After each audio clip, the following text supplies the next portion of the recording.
Hi all. Next topic is central limit theorem. This is the continuation of third module. It's a very important topic. There are two types of theorems. The first one is Lyapunov form of CLT. CLT is central limit theorem. If x1, x2, etc. xn are independent random variables with E of xi equal to mu I and variance of xi equal to sigma I square, given that x1, x2, etc. xn are n independent random variables with the mean E of xi, mean mu I, and variance sigma I square. Each random variable has different means and variance. And if Sn equal to x1 plus x2 plus etc. plus xn, then Sn follows normal distribution with the mean mu equal to sigma mu I and variance sigma square equal to sigma I square. Then given that Sn is the sum of n independent random variables, then Sn follows a normal distribution with the mean mu equal to sum of all means and variance sigma square equal to sum of all variance. Next theorem, Lindbergh-Levy form of CLT. If x1, x2, etc. xn are independently and identically distributed random variables with E of xi equal to mu and the variance of xi equal to sigma square. Here given that the independent random variable have same mean and the same variance. And if Sn equal to x1, x2, etc. xn, then Sn follows a normal distribution with the mean n mu and the variance n sigma square. Here also Sn follows a normal distribution with the mean sum of all means mu. There are n terms, so sum of n mu's, that is n mu, and the sum of n sigma squares, that is n sigma square.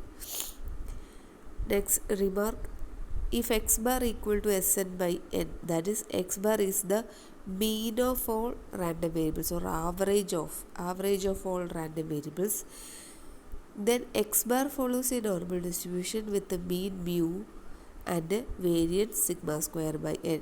So average of all random variables follows a normal distribution with the mean mu and variance sigma square by n. Next, consider a problem. The lifetime of a certain brand of an electric bulb may be considered as an exponential random variable with the mean 50 hours. Find the probability using central limit theorem that 100 of these electric bulbs will provide a total of more than 6000 hours of burning time.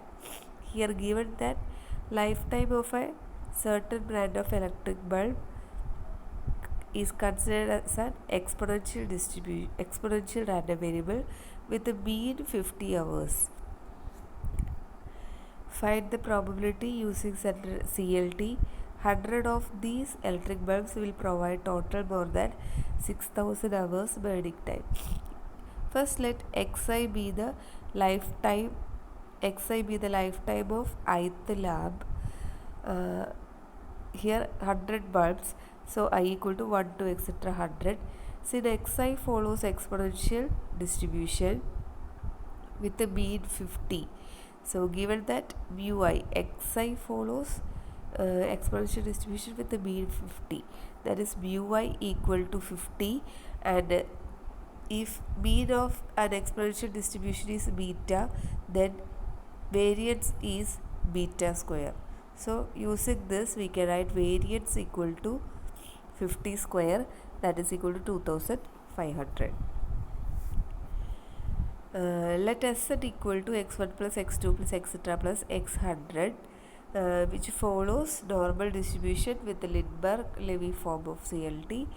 Then we can take the mean of Sn as mu equal to n into mu I by the theorem. N mu I equal to 100 into 50, that is 5000, and variance equal to n into sigma I square, that is equal to 100 into 2500, that is equal to 2,50,000. We have to find 100 of these electric bulbs will provide a total of more than 6,000 hours of burning time. The probability of that, we have to find probability of that, that is we have to find that P of Sn greater than or equal to 6,000, that is equal to P of Sn minus, we have to, this Sn follows normal distribution, we have to standardize that. So Sn minus mu by sigma greater than or equal to, this is not 600, 6,000 minus mu by sigma equal to P of Z greater than or equal to 6,000 minus mu is 5,000 and sigma is 500. Substituting all and using standard normal distribution, we get the value as 0.0228. Next, consider the problem.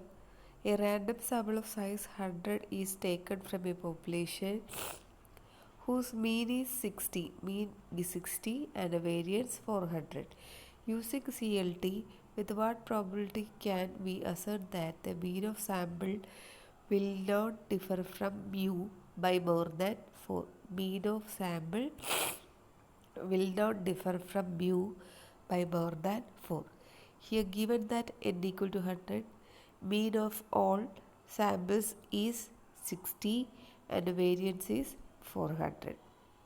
Let x bar be the sample mean.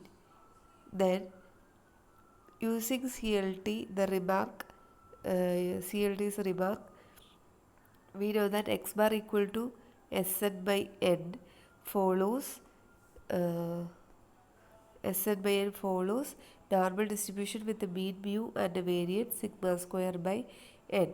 So here x bar follows n mu sigma square, where mu equal to mu I and the variance equal to sigma I square by n.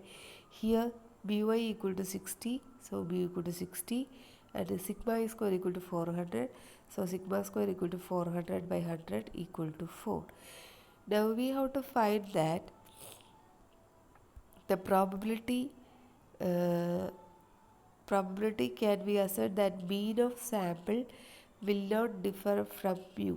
Mean of sample is x bar, will not differ from mu, that is the difference between mean and mu by more than 4. Mean of this sample will not differ from mu by more than 4. We have to find that the probability of mean of sample is x bar, will not differ from mu by more than 4. So x bar minus mu, mod x bar minus mu, that's the difference between x bar and mu, will not differ from mu by more than 4. So 4 will not be greater than 4. So mod x bar minus mu less than or equal to 4. We have to find the probability of this. That is P of mod x bar minus mu less than or equal to 4. That is equal to, we have to standardize that P of mod x bar minus mu by sigma less than or equal to 4 by sigma. That is P of mod z less than or equal to 2. Substituting all, using standard normal table, we get the value as 0.9544.